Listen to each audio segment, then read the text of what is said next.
Normal people thinking food is just for the filling your stomach, but for me, food can make a lot different. Hey everybody, it's Dani Valent here with you, and we are deep in Dirty Linen's summer series. I am loving these conversations with fabulous food people talking about a time they realised how important food is to them. Today's chat is with Joanne Lee. Joanne is from Korea. She's the executive head chef of Sydney restaurants Butchers Buffet and Gyuniku, and I am really excited to welcome her to the pod. Joanne, hello. Hello, Dani. How are you? I'm fantastic and so grateful to you for coming on the show. Tell us a little bit about yourself. Okay, my name is Joanne. I was born in a region in South Korea. Then I have been working as a chef for 32 years, and experienced working in both South Korea and Australia, across a variety of hotel groups, actually. 13 years in Korea, like Grand Hyatt Seoul, Ritz-Carlton Seoul, and W Seoul. Then I moved in Australia 2005 and then working 19 years in Australia, like a Westin Hotel, Shangri-La, Sheraton, Intercontinental. And currently I'm working as an executive group chef of Butchers Buffet, which is we have 6 branches already. That's a Korean barbecue buffet. Then in Gyuniku is Japanese barbecue and sushi and sashimi buffet restaurant, which opened just 2 months ago. Then we have one more restaurant, we call Arisan. It's Korean bistro restaurant.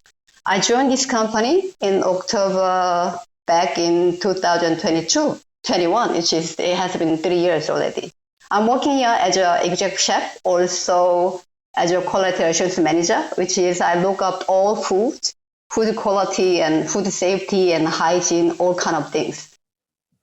Yeah, that's it. Wow. I mean, you've got so much experience with Western food, Asian food, and, big hotels and smaller restaurants, such a varied career. One thing I reckon you must have noticed change in your time in Australia, Joanne, is the place of Korean food in our dining landscape. Have you noticed a big difference in the way Australia eats Korean these days? Yeah, it is different. I think 19 years ago, when I came here first to Australia, looks like the Korean cuisine is not that popular. And also not many people know about what really Korean food is. Then nowadays, it's a lot popular than before. And the people want to know about what Korean cuisine is, what Korean food is, what Korean culture is, something like this. So they have wondering, they want to taste, they have experience in Korean food as well. And also food-wise, it's quite different in Korea and then Australia, the taste-wise, even though the same Korean food. In Australia, in Korea, it's more authentic. Then Australia, it's like a little bit twist, which is, I think it's chefs try to fit for the Australian people, their taste. It's more sweet or more salty and something strong flavor into the Korean food. So a bit different. So first time Korean people, they come to Australia, when they taste Korean food in Sydney, they say, too sweet. It's quite sweeter than in Korea. They're all the same. They have the same voice about this one. What do you think about that? I think for the owners, for the business, for them, they're looking for what the customer looking for. You know what I mean? So for the business wise, they need to make a food fit for the customer looking for. That's why they amend, a little modify the taste and some ingredient and more sugar, something like this, which is great for them. If not taste enough for Australian people or Western people, the business owner gonna be can't make a business at all. So which is a little bit modified, but it's good for. Still, we can introduce Korean food, what Korean food is, which is good. Do you wish that, or do you hope that Australian Korean food is on a journey towards more authenticity, or do you think it's just how it is? It's fine for there to be an Australian version of Korean food. I prepare Australian version of Korean food because if doesn't fit with the Australian people taste, it's not gonna be spread over not widely. So I'm pretty much happy with this Korean food in Australia, Australian version of Korean food. Yeah, fantastic. Right. Well, I haven't been to Korea yet. It's really at the top of my list of places I want to go. So I'm very excited to taste the differences. And I'll definitely ask you for some advice on some great places to go and eat when I end up there. Oh, sure, not a problem. I will recommend a couple of hundred at least that I can recommend you to. Right. That's good because I'll have at least 10 meals a day, so I should be fine. Okay, right. So Joanne, let's get to the heart of this podcast, which is you sharing a story about a time that you realized how much food means to you. Do you have a story ready for us? Yes, I do. So more likely the food is for me, it's not just food for me. Like normal people thinking food is just for the filling your stomach. But for me, food can make a lot different.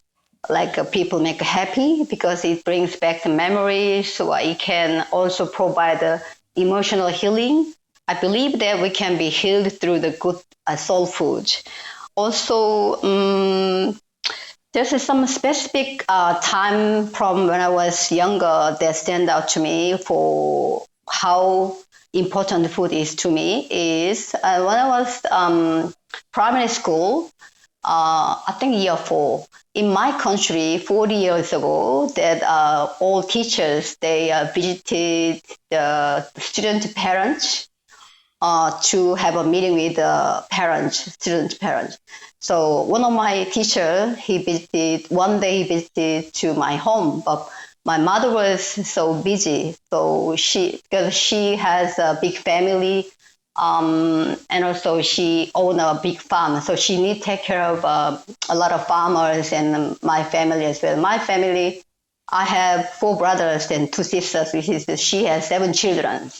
She's always busy to cooking something as for my parents, my family, and then the farmers. Then at the time, she was busy to take care of my teacher's food. So the culture is wise. When teachers visit the home to see a parent, we provide some home cooking food to show the respectfulness for teachers. So at the time, I really wanted to, my mom cook for my teacher, but my mom was busy. So that time I prepared for my teacher's food, it's already been stuffed rice pancake, which is simple, but it's not easy one. Then when my teachers had this food, he said he's very impressed. And then my mom came back from a farm and then she found out I did something else. And then she's so proud of me. Then I feel like, oh, I can do with good food to make something else. So from the beginning of this memory then make me like, oh, okay. If I can cook well or if I can cook good food and I can do something else, I can make people happy and something like this. So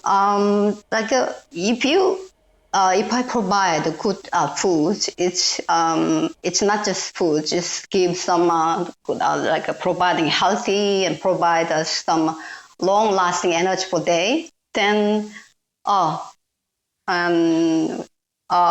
good health food also play a big role in making our body healthy. And if our body healthy, it can be preventing illness as well. So in my work, I realized how important food is to me. And I realized that the care and effort required to make such a good food to serve the customer is very important.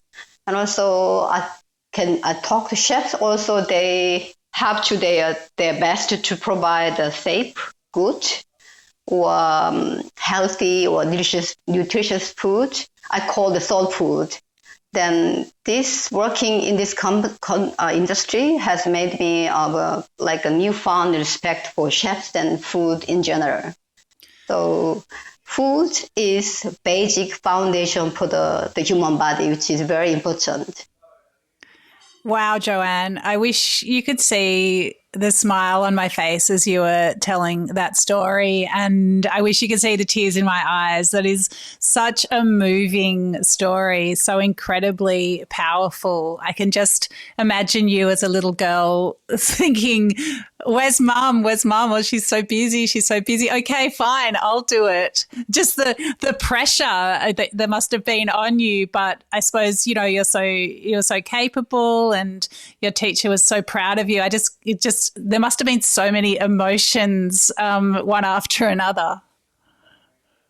Incredible. What a beautiful story. Thank you for sharing that with us. I really feel enriched by hearing it. So thank you for taking us back there.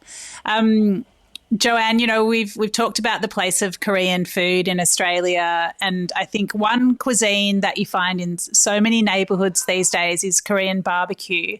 And I know a lot of people are, trying that at home. And of course, in Australia, we love to heat up the barbecue in summer. Could you give us some tips if we want to do K-BBQ at home? Okay, it's for me, it's Korean barbecue in the way of eating is much different in Australian barbecue. I was very impressed when I came to Australia first time. I can see all over the park. There's lots of barbecue place, and then a lot of people they enjoying their barbecue in the summertime with family and friends. I was very impressed, and then I would look at that, and then they just cook the meat or sausage and something grilled vegetables, and eat it just with a salad, simple salad. Then in Korean barbecue, it's like not just meat, the barbecue meat and eat together with the sauce and something like this. So more likely Korean barbecue is you cook together, you gathering at barbecue dining table, and then do eat yourself, even do cook yourself, whatever you like. Okay, if you want to cook well done, you can cook well done. If you don't want a well done, you can cook medium, something like this. So you can choose how to cook meat, and also when you eat, we don't eat just dipping sauce. It just put in the mouth. We have some lettuce wrap with some barbecue meat and sauce and vegetable. We call sam. Sam means wrapping up. So you cook the pork belly and put in some dipping sauce and put on the lettuce and some miso pesto sauce and some shallot and wrapping up together. Put in your mouth. You're feeling heaven. It's so much different with some just meat and sauce eat together. So the tip is you prepare some lettuce, some onion, some garlic, and some samjang sauce. We call samjang sauce is red bean, the Korean bean paste sauce mixture. Then dipping together, wrapping together, it's just so much different. So I highly recommend this the way how eating. I love it. So good. So much better than a slice of white bread out of the packet. Very delicious. And I think, people should know that there are so many places around Australia that sell Korean cuts and that style of meat, and also the marinades that you can buy if you don't want to make it yourself. But I think that's so good. Shake up the Aussie barbecue and let's get some Korean lettuce wraps happening. Joanne, how great to have you on the show. So good to spend a little bit of my summer in your company. Thanks so much for sharing with us today. And I'll look forward to seeing you at Butchers Buffet or Gyuniku, and also chatting Korean dining tips for my upcoming trip, which I'm manifesting just by talking about it. Okay. Right. I was happy to talking about this one as well. So if you want to have experience Korean barbecue, you just come to Butchers Buffet and it will be very simple. Just come and eat and enjoy. You will see what really Korean barbecue is, simply. Love it. Thanks, Joanne. This is Dirty Linen, and I'm Dani Valent. We air the issues that the hospitality industry finds hard to talk about, hearing from different people with unique perspectives. We want to hear from you as well. If you have something that needs to be said about a topic, get in touch so we can include your perspective. Contact us at dirtylinen@deepintheweeds.com.au or hit us up on Insta at Dirty Linen Podcast. We can't wait to hear from you. This is a Deep in the Weeds production.